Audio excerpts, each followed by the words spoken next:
मेरे ख्याल से इन लोगों की सनक है कि हर चीज़ का नाम बदलना है और जब नाम बदला जाता है तब खर्चा होता है सरकार का, केंद्र का। ये एक अलग बात है।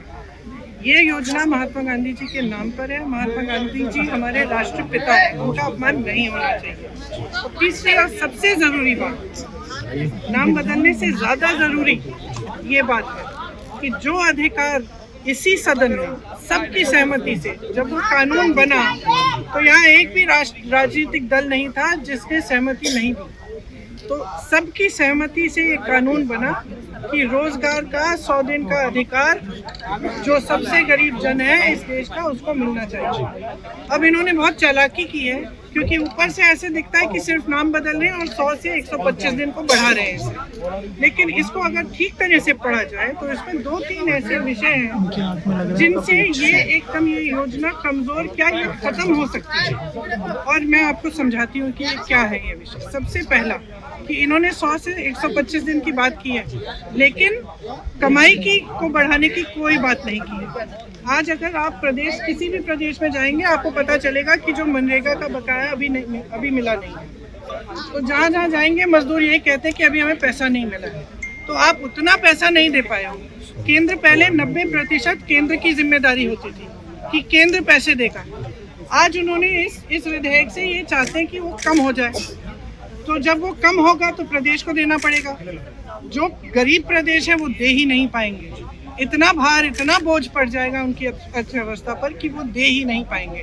जब दे नहीं पाएंगे तो क्या होगा? योजना खत्म हो जाएगी। दूसरी बात, आज जो गांव में काम होना है वो कौन तय करता है, कौन निर्धारित करता है? ग्राम प्रधान, पंचायत में निर्धारित होता है वो, और उसके लिए पैसे वहीं पे भेजे जाते हैं। अब क्या होगा कि केंद्र में निर्धारित होगा।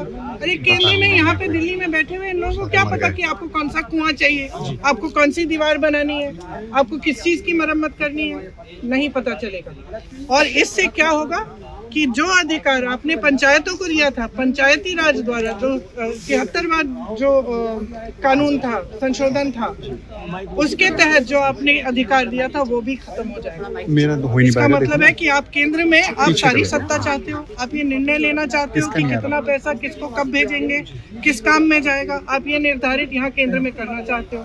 प्रदेश को आपने सारे पूंजी की जिम्मेदारी दे दी कि भाई तुम ही लगाओ इसमें पैसे।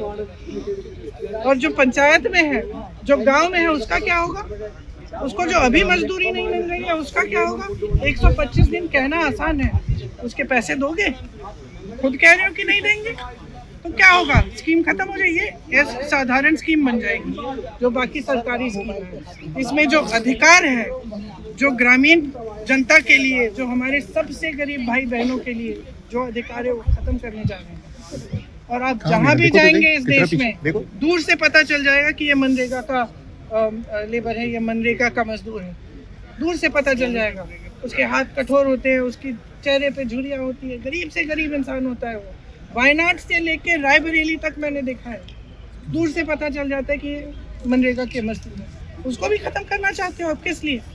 इतने पैसे तो आप अडानी अंबानी को पकड़ा रहे हो, सारी संपत्ति पकड़ा रहे हो, और वो बेचारा मजदूर सुबह से शाम तक काम कर रहा है, धूप में मर रहा है, पसीना आ रहा है उसका, खून बह रहा है उसका, आप उसको छोड़ दोगे?